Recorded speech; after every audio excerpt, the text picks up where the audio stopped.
Paz do Senhor, tudo bem com você? Espero que sim, que Deus continue abençoando a sua vida. É uma alegria estarmos juntos para mais um comentário da lição da Escola Bíblica Dominical, da classe dos jovens, terceiro trimestre de 2017. Estamos estudando a revista Tempo para Todas as Coisas. E hoje nós vamos fazer o comentário da lição número 4, do dia 23/7/2017, que traz como assunto: diga não ao ritmo de vida deste mundo. É o assunto desta lição. E tem comigo aqui o pastor Tiago Betti e nós vamos juntos fazer o comentário desta lição. Pai do Senhor, irmão Tiago. Paz do Senhor, pastor Edivaldo.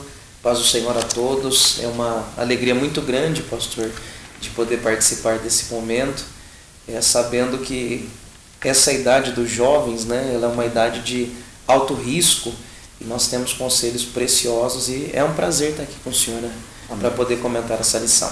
Obrigado. Lembrando que na lição número 2 foi tratado o assunto da preguiça, que é o desperdício de tempo. Na lição 3 foi falado sobre o ativismo, ou seja, o excesso e aquela coisa toda de fazer tudo ao mesmo tempo. E hoje nós vamos pensar um pouquinho sobre o ritmo de vida deste mundo e o que seria o ideal, o equilíbrio com relação ao uso do tempo. Diga não ao ritmo de vida deste mundo. Mas a princípio a gente tem que pensar o seguinte: qual é o ritmo do mundo? Qual seria o ritmo do mundo? É interessante que a palavra ritmo quer dizer, está bem relacionada à área musical, né? Música, área da música. Ritmo, tem aquele ritmo lento e o ritmo acelerado. E qual que é o ritmo do mundo? O que determina a maneira de ser do mundo? Então é a primeira questão que a gente tem que analisar.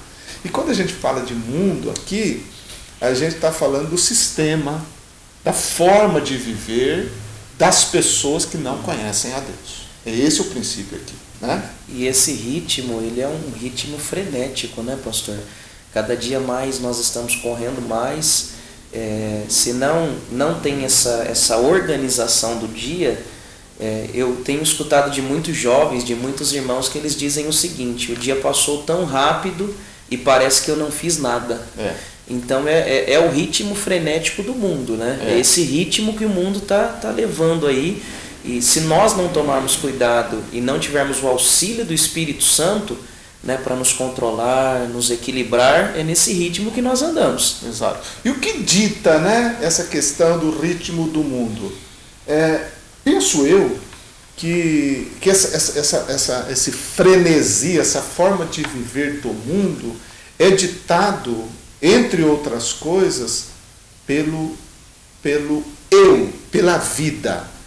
Eu me lembro do texto de João, quando ele diz assim: não ameis o mundo, nem o que no mundo há. Porque tudo que há no mundo, a concupiscência da carne, a concupiscência dos olhos, a soberba da vida, não é do Pai, mas do mundo. Então, esses três pilares do mundo, a carne, a cobiça, a soberba dos olhos, a busca das coisas terrenas, é que dita esse ritmo frenético do mundo. Por que vivem assim o mundo?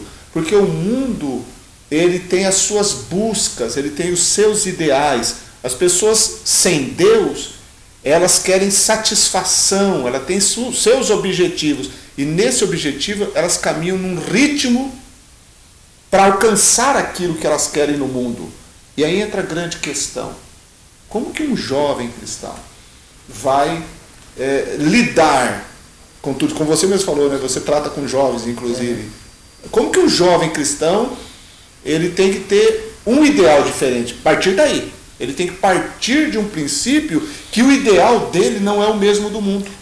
E hoje em dia, pastor, o padrão ele está cada vez mais elevado. Não só o padrão financeiro que nós vamos tratar na aula de hoje, mas o padrão de conquista, o padrão de posição, o padrão do que parece que a mídia, a sociedade está impondo. E se nós buscarmos esse padrão, vamos ter muitas dificuldades. E o que eu vejo hoje são jovens que se preparam de um modo errado a entrar em um ambiente de lutar por esse padrão, sendo que a Bíblia deixa claro qual é o padrão que nós temos que buscar.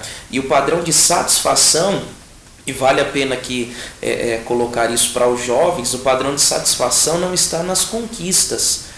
Tem muita gente que às vezes diz assim, nós precisamos ganhar mais dinheiro, e aí ganha mais dinheiro, e aí vai atrás de mais dinheiro, atrás de mais conquista. Não que isso seja um problema, mas o problema não é o dinheiro, o problema não são as coisas desse mundo, o problema ou a solução que essa geração precisa entender é que a única coisa que preenche o vazio da alma é Jesus. Não existe mais nada nesse mundo que preenche, inclusive esse padrão frenético, essa correria, podemos colocar uma loucura, pastor Edivaldo? Acho que sim, né? Seria uma loucura que vem acontecendo, não preenche, não satisfaz o coração do homem, não satisfaz a alma. E é por isso que vale a pena salientar que hoje o índice de depressão, síndrome do pânico e suicídio entre a idade de 14 e 30 anos cresceu horrores. Exato. Horrores. Por quê? Porque estão sendo e entrando em um padrão que a Bíblia diz que não é assim, né? Exato. E é interessante, você falou sobre Jesus, porque quando a gente vai para a Bíblia Sagrada, a gente vai ver que o ser humano ele foi criado com um objetivo, e o objetivo do ser humano é ter comunhão com o seu Criador e glorificar o seu Criador. Por causa do pecado, o homem perdeu esse objetivo e vive em rebeldia com Deus. E o mundo ele vive em rebeldia com Deus. Então o ritmo do mundo é um ritmo do pecado e rebelde a Deus, que não agrada a Deus. O cristão ele tem que vigiar para que, mesmo sendo salvo, ele não se deixar envolver de tal maneira com esse ritmo, usando novamente essa palavra, de maneira que ele não viva o agora no objetivo que ele deve viver, que é glorificar a Deus e viver pela fé. Porque quando você entra no ritmo do mundo, que é um ritmo de competição, e um ritmo que você citou a depressão, e eu estava me lembrando quando citou a depressão, com relação ao Japão, que é um dos países mais desenvolvidos do mundo, mas que há também um dos mais altos graus de suicídio também do mundo, justamente porque a cobrança é tanta que quando ele vê o jovem japonês, que eu estou citando agora, ele vê que ele não vai alcançar o que estão exigindo dele, ele entra numa situação que ele perde toda a esperança e põe fim à sua vida. Por quê? Porque sobrecarregaram ele com essa visão, e o jovem cristão ele tem que entender o seguinte: tem que lutar, tem que fazer isso tudo, mas o nosso objetivo maior não é ceder à pressão que quer nos impor, mas é glorificar a Deus e viver confiando que Deus cuida da gente e que Deus, acima de tudo, é que vai dar satisfação à nossa vida. Porque a grande realidade é que muita gente luta, e quando alcança certas coisas, eles não se sentem satisfeitos, aí eles têm que buscar outras. Né? Percebe-se que é isso que nós vivemos. Eu estava recentemente agora, pastor, o senhor disse, eu tenho prazer hoje de trabalhar com jovens, e eu recebi um jovem que ele me perguntou a respeito da vida de comunhão, da oração, e aí ele até citou, e nós rimos até disso, porque é o seguinte: acorda às 6 horas da manhã, trabalha o dia todo, à noite vai para a faculdade. Então, um horário que ele disse que separou para reservar para ter um momento de oração e de leitura bíblica é perto da meia-noite. Aí ele até brincou comigo e disse assim: nossa, pastor, o inimigo ele retalha tanto que toda vez que eu chego em casa, que eu vou orar e eu vou meditar na palavra de Deus, me dá sono. E aí eu disse para ele: pode haver algo espiritual, mas na verdade o físico já está cansado, né? Aí eu penso que o inimigo, apesar dele não querer que a gente faça isso, mas ele não tem muita culpa nisso não. Qual é o horário que nós vamos buscar? Então assim, é uma rotina tão frenética que nós não temos mais tempo. O jovem hoje não tem mais tempo para Deus durante o seu dia. Exato. E a comunhão, ela não é estabelecida pelo culto aos domingos à noite que nós participamos, ela é uma comunhão diária. Então é por isso que nós estamos, será que não é por isso, pastor, que nós estamos vendo tanto jovem se afastando da presença de Deus, tanto jovem se distanciando da presença de Deus? É porque na verdade ele não tem o tempo para o Criador, que é o que o senhor citou lá, a comunhão, a busca de Deus. Ele não pode abandonar o trabalho, ele não pode abandonar a faculdade, mas tempo é assim, quando eu quero eu arrumo. Não é verdade, pastor? E você me fez lembrar o famoso texto muito usado em trabalho de jovens, lembra-te, Eclesiastes, lembra-te do teu Criador nos dias da tua mocidade. E é verdade, porque se você não tirar tempo para Deus, você vai tirar tempo para as outras coisas. Não tem como não tirar. Você tira sim, você não tem tempo. A gente que faz. E lembrando esse texto que o senhor citou, é o homem mais sábio do mundo, né? Considerado o homem um dos homens mais sábios do mundo.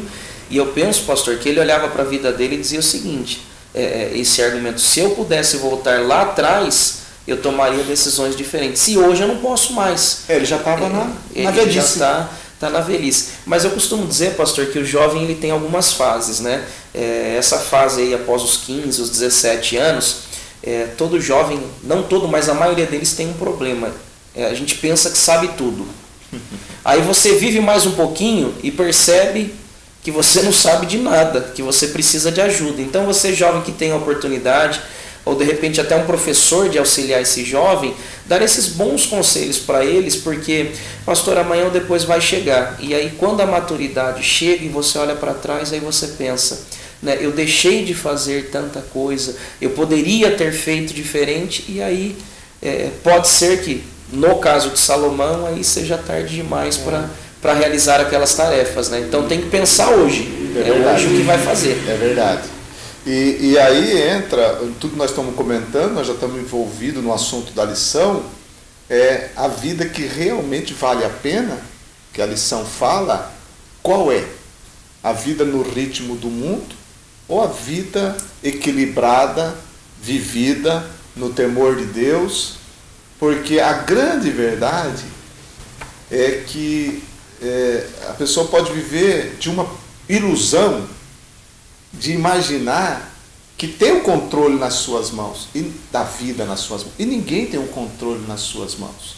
Então, nunca, pelo próprio esforço humano, é que alguém vai alcançar de fato a vida que realmente vale a pena, se tirar Deus deste conceito. Porque a grande verdade é o seguinte: tanto os que são filhos de Deus quanto aqueles que não querem saber de Deus só estão respirando na face dessa terra porque Deus está deixando ele viver. O ateu pode não gostar, pode não crer, mas ele só está andando e respirando um ar que não é dele porque o Criador permite que ele faça isso. Se o Criador cortar, acabou tudo. Então a grande questão é o seguinte: o eu muitas vezes quer tomar as rédeas de todas as coisas. E no mundo, o ritmo do mundo é o ritmo do ego, é o ritmo do eu. Eu preciso fazer, eu preciso agir. A fé é confiar em Deus, não é falta de ação, de jeito nenhum. A fé também é algo prático, mas a fé não deixa você entrar num estado de viver de forma ansiosa, que é o que a gente está enfrentando hoje nos dias atuais. Nunca nós tivemos um progresso tecnológico como temos hoje. Tantos avanços, tantas coisas maravilhosas, mas as pessoas estão cada vez mais solitárias e as pessoas estão cada vez mais ansiosas. E você percebe, você pega um aparelho, um smartphone, você tem informações do mundo todo naquele momento. Você interage com pessoas, que é coisa maravilhosa. Você faz tudo isso, mas as pessoas às vezes se tornam, mesmo assim elas não conseguem parar. Elas entram esse ritmo do mundo, irmão Tiago, é aquilo que a gente está falando. A gente tem que tomar cuidado, porque não sou eu que crio, eu sou envolvido por ele. Hoje, pastor, é o que a psicologia, a psicanálise chama de pensamento, a síndrome do pensamento acelerado. A síndrome do pensamento acelerado, além da pessoa ela não conseguir se concentrar em determinados alvos, em determinadas metas para o dia, aí vem a insônia, não dorme. Por quê? Porque o cérebro continua funcionando. O corpo não produz os hormônios necessários para que isso aconteça, né? Então a pessoa não produz o hormônio da felicidade, o hormônio do amor, e aí ela fica com a síndrome do pensamento acelerado. E aí nós precisamos pensar que nesse tópico 1, que é a verdadeira riqueza aqui, ele fala sobre o texto de João 10:10, e nesse texto vai citar sobre uma vida abundante, vida em abundância. O que seria essa vida, pastor Edivaldo, em abundância? Será que é a vida que o autor descreve aqui sobre as conquistas materiais? Porque o que o dinheiro compra é barato. O que é caro é aquilo que o dinheiro não compra. O dinheiro, ele compra casa, ele compra carro, mas ele não compra paz, ele não compra alegria, ele não compra felicidade. E sempre lembrando que nós não estamos falando contra isso, né? Claro. O dinheiro hoje, a riqueza é uma opção. A pessoa se programa, ela estuda para isso, mas o dinheiro é uma necessidade. Né? Nós precisamos dele. Mas pensar que essa vida em abundância, o dinheiro não compra. E o que o dinheiro não compra é aquilo que é caro. Exato. E o que seria, pastor Edivaldo, essa vida em abundância, para nós auxiliarmos os jovens e os professores que vão dar aula? É muito simples, é muito simples. É a vida com Cristo, é a vida que Cristo dá. Resumindo, a gente poderia falar um monte de coisa aqui, mas é a vida com Cristo. Ele disse assim: eu vim para que tenham vida, e vida com abundância. Eu vim para que tenham vida. E ele disse: vinde a mim. Então, se você tem comunhão com Cristo e vive essa comunhão, você tem essa vida abundante, que é a vida eterna, que a gente já começa a desfrutar a partir de agora. Não é uma vida de qualidade no sentido físico, claro que tem esse aspecto, mas é no espírito. A vida abundante é a vida no espírito, é a vida em comunhão com Deus. Porque vida de qualidade, João Tiago, uma pessoa no mundo tem. Se ele souber equilibrar, ele pode comer bem, fazer exercício, né? Ele pode malhar, ele pode ter uma vida de qualidade, dormir 8 horas por dia, ele pode ter, mas isso não é a vida abundante, porque ele não tem Cristo. E aí, pastor, que entra uma colocação: por que os nossos jovens, adolescentes hoje pensam tanto, né? Os que não pensam em suicídio, mas nós temos acompanhado jovens e adolescentes que se cortam, que praticam jogos, e esses jogos que levam a se cortar, ao suicídio, à morte, e às vezes as pessoas procuram. Eu pensava agora, recentemente vi uma propaganda legal, inclusive até vinculada nos canais da imprensa japonesa. Um pai chega com um filho de 7 para 8 anos e quer comprar um aparelho, né, um tablet para dar para o filho. Aí o vendedor olha para ele e diz assim: o senhor pode voltar daqui 5, 6 anos, dizendo que uma criança dessa idade não tem capacidade para ter um aparelho desse e gerenciar ele sozinho. E aí nós começamos a pensar no que o pastor está dizendo aqui com muita propriedade, e aí será que nós não chegamos na conclusão que tudo isso vem acontecendo pela falta de Jesus? Pela vida errada, a riqueza errada que essa sociedade, a nossa geração tem buscado? Então, os nossos jovens e os nossos adolescentes, eu me preocupei esses dias atrás, ao olhar para a igreja que hoje, por bondade de Deus, nós pastoreamos. Nós percebemos que, por exemplo, eu posso falar por mim, quando recebi o batismo com o Espírito Santo, as experiências com Deus foi ainda entre a infância e a adolescência. E os nossos jovens hoje, eles estão tão racionais, à procura tanto dessas conquistas daqui, que muitos deles nem sei se sabem sobre esse sobrenatural, sobre essas experiências com Deus, de você no seu quarto dobrar o seu joelho, chorar, vir para a igreja, sentir a presença de Deus, receber o batismo com o Espírito Santo. Então, o que preenche a nossa geração já está mais do que comprovado, não é o que estamos vivendo, é o Espírito Santo. e é a abundância da presença de Deus. E aí, pastor, o que nós acreditamos, e isso é o que precisamos levar para a vida, que em o Espírito Santo morando em nós, as demais coisas acontecem de forma natural. E você citou aí algo muito interessante dentro do próprio contexto da igreja, no sentido local. Pessoas dentro da igreja, jovens no caso, ou pessoas a todas as idades, mas que têm uma atividade religiosa, mas que estão tendo comportamentos que não condiz com a própria religião que professam. Onde está a grande questão aí? Eu até posso parecer repetitivo, mas é que eu não vejo outro meio. A grande questão é como você se relaciona com Deus. Porque a pessoa pode ter muita atividade da igreja. Ele pode participar das atividades da igreja, mas a atividade é apenas um meio que a gente faz para que essa pessoa aproveite aquele meio para se aproximar de Deus. Não é a atividade pela atividade. Não é verdade? Porque muita gente está tomando isso, o culto pelo culto. Não é isso. E é por isso que as pessoas se decepcionam e às vezes dizem que se decepcionam com Deus.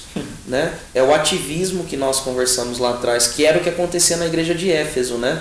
A igreja de Éfeso, que é citado lá no livro do Apocalipse, eles trabalhavam muito.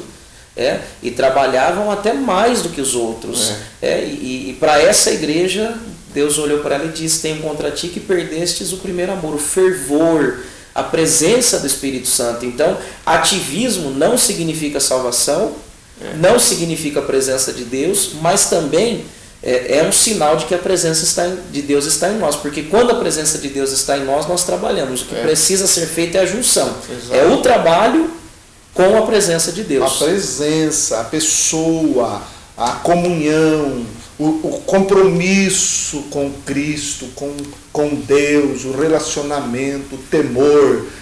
É isso que é o mais importante. Vivendo isso, essa comunhão com Cristo, que foi o que os apóstolos viveram.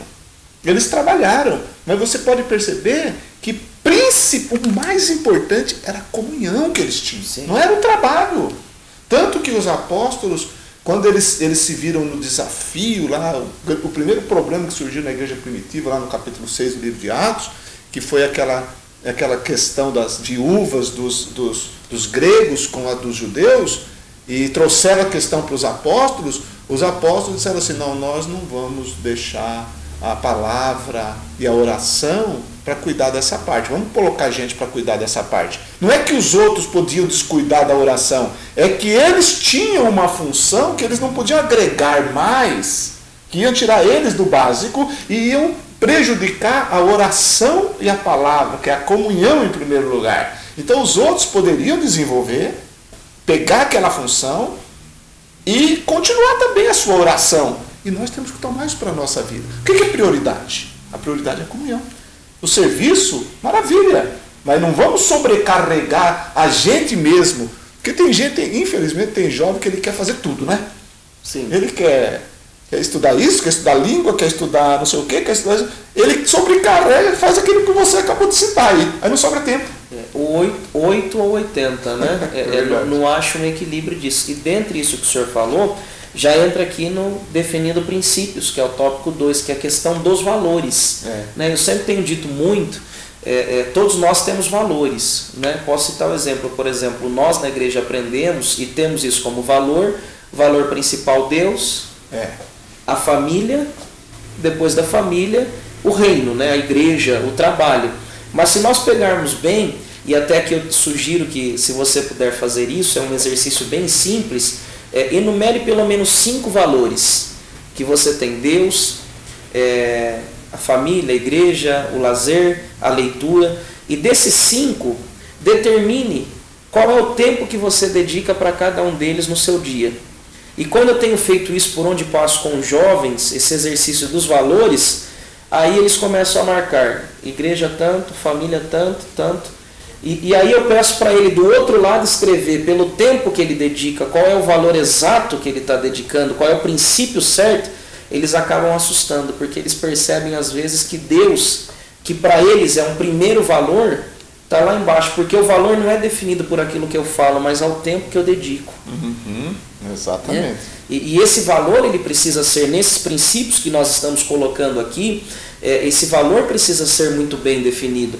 Então eu sempre digo, pastor, que todos os valores que nós temos, ou qualquer decisão que nós precisamos tomar, a primeira consulta que nós temos que fazer é a Deus. E a segunda consulta é a nossa consciência de pensar, essa decisão está me levando mais próximo dos meus valores ou mais distante? Porque o que acontece é o seguinte, a pessoa tem valor, só que a vida dela vai contra os valores e os princípios que ela tem, aí acontece essa confusão, acontece esse problema, todas essas síndromes que nossa geração tem vivido, porque ela tem valores e pratica outros. E aí, se Deus não for o principal valor, Deus, Jesus disse, Deus e depois o próximo. Exatamente. Se esses dois valores não nortearem as nossas vidas, não é possível ser feliz. Exatamente. Aí você entrou no ponto que a lição também fala, e que eu citei a princípio, que o ritmo do mundo é um ritmo egoísta, porque não contempla o próximo. E a vida que Jesus traz, é uma vida de comunhão com Ele, mas é uma vida que contempla o próximo. Porque você ama a Deus, mas você não dá para separar o amor a Deus do amor ao próximo. Então a vida que realmente vale a pena é uma vida que você vive para Deus, mas você não vive para si, vive para o próximo. Até o falar, pastor Edivaldo, tem sido de forma egoísta. Por quê? O senhor já deve ter convivido com isso, e eu já errei nisso, de você conversar com uma pessoa que você não consegue terminar uma frase. Verdade. A pessoa, ela te corta na hora. E uma outra coisa também do egoísmo que nós enxergamos, quando Deus colocar alguém no seu caminho para aconselhar, valoriza isso. Deus quer te usar. E aí a pessoa chega assim e diz assim, eu estou com uma gripe. Vai contar um problema. Aí, ao invés de você escutar o problema, você fala o seu em cima. Você está com gripe, mas eu estou com dengue. E aí acabam que as pessoas não conseguem se ajudar. E hoje em dia o que nós precisamos praticar é a arte da escutatória, né? De você aprender a escutar primeiro. Então o egoísmo, ele já começa por aí. As pessoas querem falar a todo tempo, querem falar e não querem ouvir. Então até um conselho, se alguém for conversar algo com você, escute primeiro tudo que a pessoa queira dizer, porque senão dá a impressão do seguinte, se eu corto alguém no meio, parece o seguinte, o que eu tenho para falar é mais importante do que o que você tem para dizer, então eu me julgo, talvez de forma inconsciente, melhor do que a outra pessoa. Então o egoísmo está até nisso. Então quando nós não definimos valores, a pessoa mais importante da vida é o eu, e o próximo fica na palavra egoísmo, né? Exato. Ele não entra aqui de jeito nenhum. A gente pode dizer, eu amo o próximo, mas na verdade não amamos. A gente ama o próximo a partir do momento daquilo que o próximo pode fazer para mim. Sim. Então na verdade eu não amo o próximo, eu amo a mim mesmo. Porque se o meu próximo não pode fazer, eu não vejo nada de vantagem nele, então eu não amo esse próximo. Porque amar é aquela velha história, né, que eu ouvi um rabino dizer assim, que é o amor do peixe. Já ouviu essa história? Não, essa não. O amor do Vamos peixe. aprender juntos. O amor do peixe. Eu amo o peixe. Na verdade não amo o peixe. Você ama comer o peixe. Você ama o nutriente do peixe. Você ama o sabor do peixe. Então você ama você. Porque você come o peixe. Sim. Você não ama o peixe, então é o amor do peixe. A grande questão é quando o amor verdadeiro, ele não espera retorno do próximo. Né? E hoje em dia, o que nós escutamos muito é um amor atrelado. É uma relação do se fizer eu faço, e se não fizer não faço mais. E não é o que Jesus ensinou. É lógico, pastor Edivaldo, que toda relação de amizade, um casamento, ela precisa da reciprocidade. É verdade. Mas quando eu faço para alguém, não, eu vou fazer alguma coisa para o senhor esperando que o senhor faça algo por mim, isso aí não é amor. Exatamente. Né? Isso aí é interesse. E quando também eu faço alguma coisa para alguém e essa pessoa não faz para mim, aquilo me impede de praticá-lo novamente, não foi por amor. Exato. Foi por interesse. Então o que é o amor? O amor, bom, o maior exemplo que nós temos é um Deus que deixa toda a sua glória, e é por isso que, por exemplo, os irmãos gregos, em Corinto, Paulo vai ter esse problema, que é um Deus que deixa a sua glória. Para que ele deixa a sua glória? Para viver como homem. A Bíblia diz que em tudo ele foi tentado, então ele passou por momentos que ele poderia ceder ao pecado, ele não pecou, e na cruz do Calvário derramou tudo aquilo que ele tinha por amor. E quando Jesus nos amou, ele nos amou por aquilo que nós poderíamos oferecer. Não tínhamos nada para oferecer, né? E ainda continuamos não tendo nada. Nunca temos. Né? E ele nos amou. Então esse amor precisa ser melhor analisado, né? A tal pessoa não fez mais para mim, eu não faço mais. Então isso não é amor. Não, é verdade. Isso é egoísmo. Né? Isso é a pessoa ela pensando nela mesmo. E quanto à importância do próximo, não há felicidade, pastor Edivaldo. Todos os estudos de universidades de fora, de dentro, mostram que as pessoas mais felizes são as pessoas generosas e que praticam uma empatia. O que é empatia? A capacidade de você se colocar no lugar do próximo. E isso tem servido muito para mim, e eu entendi que se eu tenho a empatia, metade dos meus problemas terminam. Um exemplo, uma pessoa me fecha no trânsito. A empatia, o domínio próprio, o fruto do Espírito me faz pensar no seguinte: pode ser, como que essa pessoa saiu de casa? Será que ela não tem um problema? Será que ela não tem uma dificuldade? Será que essa pessoa não está sobre uma possessão? Será que essa pessoa não está sobre uma má influência? E aí o que eu faço? Ao invés de abaixar o vidro, me rebaixar, xingar e buzinar, eu oro por ela. Eu abençoo por ela. Isso acontece muito dentro de casa. Às vezes a esposa chega em casa e aí naturalmente você quer ter um momento de alegria, e aí a esposa não está no bom dia. E aí o egoísmo, talvez eu vou dizer do homem, porque eu sou homem, né? O que a gente quer? Que atenção. Isso aí você se coloca no lugar da pessoa, mas como foi o dia dela? O que ela passou? Como ela viveu? Aí você sente a empatia. E era o que Jesus tinha, né? Jesus olhava para as pessoas com empatia. É a capacidade de se colocar, de tomar a dor do outro, de ver o próximo. E aí fica mais fácil, né? E a grande questão é que esse é um assunto que a própria sociedade, sociólogos, eles chamam de alteridade também esse princípio, eles reconhecem a importância disso. E é falado isso, mas não é praticado na sua... Mas por quê? Porque cada indivíduo tem que colocar isso em prática. Sim. Né? Colocar em prática. Depende de cada um de nós. Às vezes a gente quer que todo mundo mude, mas a gente não pode mudar todo mundo. A gente muda a gente. Agora imagine se cada um mudar a si próprio. Vai ter muito menos transtornos. Né? Você falou de trânsito aí. O que ocorre no trânsito às vezes é que tem duas pessoas fechadas dentro daquele negócio chamado automóvel, vidro todo fechado e tal, pessoas que na maioria das vezes nunca nem se viram, não sabem nem quem é, mas que são dois inimigos, que estão competindo. Sim. Quantas vezes a gente está nas estradas e está vendo duas pessoas competindo, mas eles não sabem nem quem eles são. Não sabem quem eles são. Por isso que sai morte. Né? A gente vê, eu mesmo já tive gente que entrou na minha frente, já tirou a mão para fora, já fez um monte de coisa, sem eu saber o que estava acontecendo. Eu não sei por que esse cara tá bravo. Será que eu fiz alguma coisa lá atrás que devo ter feito, mas não sabia. Mas ele achou que eu fiz de propósito. O primeiro passo da natureza humana,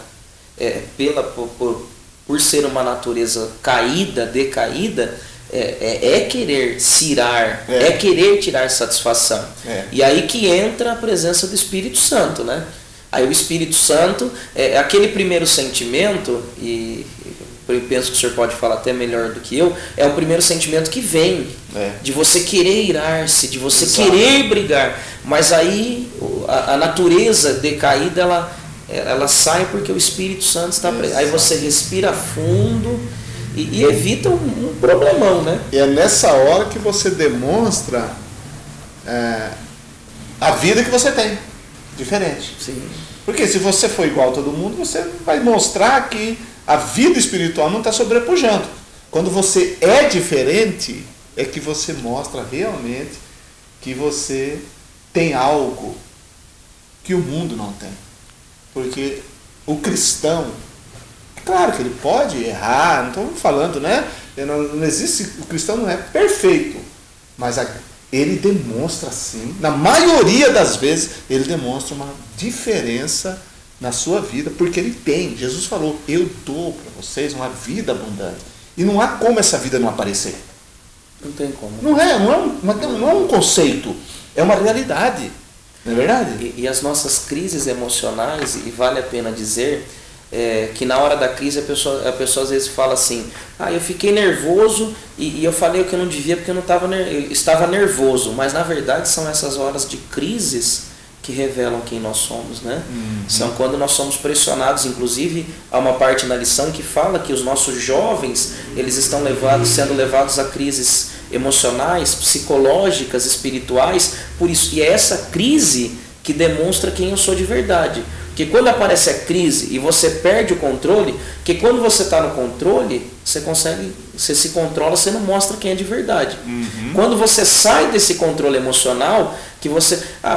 por que uma pessoa que serve a Deus, quando acontece algo, fala um palavrão, sai de si, comete algo que não deveria cometer? Na verdade, a crise não mudou ela. A crise potencializou quem ela é de verdade. A crise mostrou. Então, se a crise tem mostrado para você no trânsito, em casa com os pais, eu sempre costumo brincar, pastor Edivaldo, que pela lei da gravidade, pratos e copos não voam sozinhos, né? Se eles estão voando é porque alguém está lançando, né? Então, é nessas horas de crise que nós temos que tomar cuidado, e principalmente na juventude, esses sentimentos emocionais, o destempero, o desequilíbrio, ele é muito acentuado, né? E aí, se não for o Espírito Santo, aí não aguenta não. Né, aí entra o ponto final da lição, que é justamente qual que é o ponto ótimo, o ponto de equilíbrio, o ponto perfeito, o ponto ideal. É você ter o Espírito, você ter Deus, você ter Jesus.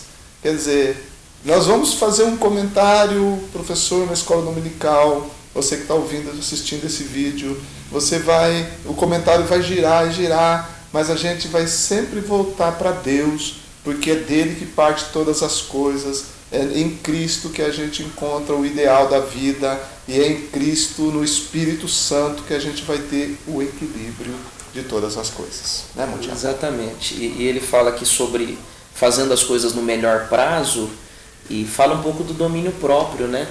Se nós temos o domínio próprio, nós entendemos o que Deus tem pra gente. E aí entra também na questão do aceitando os resultados, que é o propósito.